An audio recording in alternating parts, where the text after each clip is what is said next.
വെടിനിർത്തൽ ലംഘിച്ചുള്ള ഇസ്രായേൽ ആക്രമണങ്ങൾക്കിടയിൽ ഗസയിലെ ക്രൈസ്തവരുടെ ക്രിസ്മസ് ആഘോഷം. യുദ്ധത്തിൽ ചർച്ചുകൾ പലതും തകർന്നതിനാൽ വസതികളിലും മറ്റുമായിരുന്നു ആഘോഷം. ഗസ ജനത നേരിടുന്ന ദുരിതം ഇനിയും അവസാനിച്ചിട്ടില്ലെന്ന് മാർപ്പാപ്പ. ഇസ്രായേൽ ആക്രമണത്തിൽ ഒരാൾ കൊല്ലപ്പെടുകയും നിരവധി പേർക്ക് പരിക്കേൽക്കുകയും ചെയ്തു. വെടിനിർത്തൽ രണ്ടാം ഘട്ടം ജനുവരിയിൽ തന്നെ നിലവിൽ വരുമെന്ന് US പശ്ചിമേഷ്യൻ ദൂതൻ സ്റ്റീവ് വിറ്റ്കോഫ്. അധിനിവേശ വെസ്റ്റ് ബാങ്കിൽ നിയമവിരുദ്ധ കുടിയേറ്റ പദ്ധതിക്കെതിരെയുള്ള ലോകത്തിന്റെ എതിർപ്പ് തള്ളുന്നതായി ഇസ്രായേൽ. MC നാസർ ചേരുന്നുണ്ട് വിശദാംശങ്ങൾ നൽകാനായി. നാസർ, ഇന്ന് ക്രിസ്മസ് ആയിരുന്നു. ലോകമെമ്പാടുമുള്ള ആൾക്കാർ, ക്രൈസ്തവ വിശ്വാസികൾ ക്രിസ്മസ് ആഘോഷിക്കുമ്പോൾ ഗസയിലെ ജനതയുടെ ക്രിസ്മസ് എങ്ങനെയായിരുന്നു? പള്ളികൾ പലതും ഇല്ല ഇന്ന്, അതുകൊണ്ട് തന്നെ അവരുടെ ക്രിസ്മസ് ആഘോഷം വീടുകളിലായിരുന്നു എന്നാണ് മനസ്സിലാക്കുന്നത്. എങ്ങനെയായിരുന്നു ആദ്യം അവരുടെ ആഘോഷവുമായി ബന്ധപ്പെട്ടുള്ള വിവരങ്ങൾ? ആയിരക്കണക്കിന് ക്രൈസ്തവ വിശ്വാസികളാണ് ഗസയിൽ ഇപ്പോൾ പോലും നിലവിലുള്ളത്. കാരണം നമുക്കറിയാൻ സാധിക്കും, 2 വർഷത്തിലധികം നീണ്ട യുദ്ധത്തിന്റെ വേളയിൽ നിരവധി പള്ളികൾ മാത്രമല്ല ചർച്ചുകളും ക്രൂരമായ രീതിയിൽ തന്നെ ആക്രമിക്കപ്പെടുകയായിരുന്നു. ഹോളി ഫാമിലി ചർച്ച് ഉൾപ്പെടെ പ്രധാനപ്പെട്ട എല്ലാ ചർച്ചുകളും ആക്രമിക്കപ്പെടുകയും അത് പൂർണ്ണമായിട്ടും തകർക്കുന്ന ഒരു സമീപനമായിരുന്നു ഇസ്രായേൽ സൈനിക നേതൃത്വം സ്വീകരിച്ചത്. ഇതിനെതിരെ അന്താരാഷ്ട്ര തലത്തിൽ തന്നെ അമേരിക്ക ഉൾപ്പെടെയുള്ള വൻശക്തി രാജ്യങ്ങളൊക്കെ വളരെ ശക്തമായിട്ടുള്ള പ്രതിഷേധം രേഖപ്പെടുത്തിയിരുന്നു. ഇപ്പോൾ ഈ യുദ്ധാനന്തരം ഒരു വെടിനിർത്തൽ പ്രാബല്യത്തിലുണ്ട് എങ്കിൽ പോലും ഇന്നലെ രാത്രിയും ഇന്ന് രാവിലെയും ഒക്കെ വ്യാപകമായിട്ടുള്ള വ്യോമാക്രമണവും ഡ്രോൺ ആക്രമണവുമായിരുന്നു നടന്നത്. ആ ഒരു ശബ്ദമുഖരിതമായിട്ടുള്ള അന്തരീക്ഷത്തിലാണ്, വളരെ പരിമിതമായ സ്വഭാവത്തിലാണ് ക്രൈസ്തവ വിഭാഗം തങ്ങളുടെ ക്രിസ്മസ് ആഘോഷങ്ങൾ വസതികളിലും മറ്റുമാണ് കൂടുതലും നടത്തിയത്.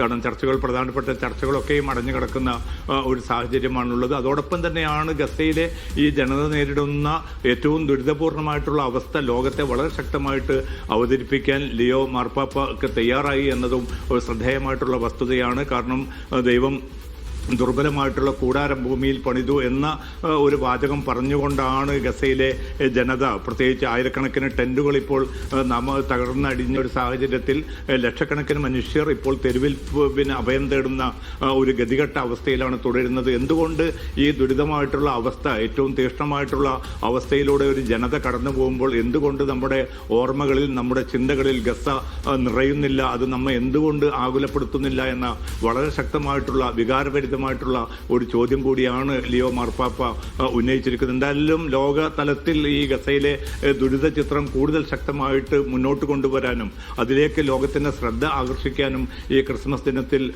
മാർപ്പാപ്പ നടത്തിയ ആ ഒരു പ്രഭാഷണം വളരെ ശക്തമായി തന്നെ ഉപകരിച്ചു എന്നാണ് വിവിധ രാജ്യങ്ങളുടെ പ്രതികരണങ്ങളും അതുമായി ബന്ധപ്പെട്ട് ഇപ്പോൾ പുറത്തുവരുന്ന പ്രതികരണങ്ങളൊക്കെ തന്നെ തെളിയിക്കുന്നത്. ജീന, നാസർ, ഈ ക്രിസ്മസ് ദിനത്തിലും ഗസയിൽ ആക്രമണം ഉണ്ടായി എന്നുള്ള റിപ്പോർട്ടുകളാണ് ലഭിക്കുന്നത്. എവിടേക്കാണ് ആക്രമണങ്ങൾ ഉണ്ടായത്? മരണം റിപ്പോർട്ട് ചെയ്തിട്ടുണ്ട് എന്നും അറിയാൻ കഴിയുന്നു.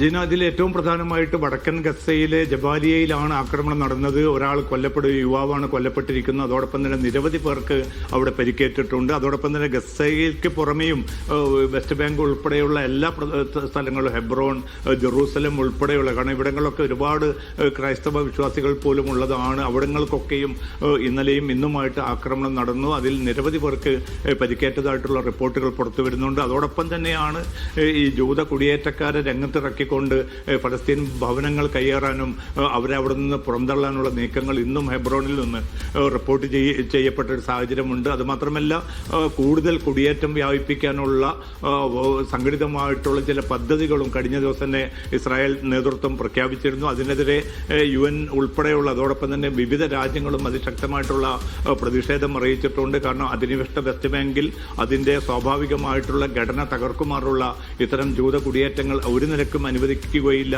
അത്തരം നീക്കങ്ങളിൽ നിന്ന് ഇസ്രായേൽ പിന്തിരിയണമെന്ന് ചില യൂറോപ്യൻ രാജ്യങ്ങളും അതോടൊപ്പം തന്നെ ചർച്ചകൾ എങ്ങനെയാണ് നടക്കുന്നത്? അത് വളരെ പെട്ടെന്ന് വേണമെന്നായിരുന്നു ലോകരാജ്യങ്ങളൊക്കെ സമ്മർദ്ദമുണ്ടായിരുന്നു. അത് ഏത് രീതിയിലാണ് ഇപ്പോൾ നടക്കുന്നത്? ചീന, ഇതിൽ പിന്നെ യുദ്ധവുമായി ബന്ധപ്പെട്ട് ഈ വെടിനിർത്തൽ കരാർ പ്രാബല്യത്തിൽ വന്നപ്പം ഏതാണ്ട് ഒക്ടോബർ 10 ആ കരാർ പ്രാബല്യത്തിൽ വന്നിരിക്കുന്നത്.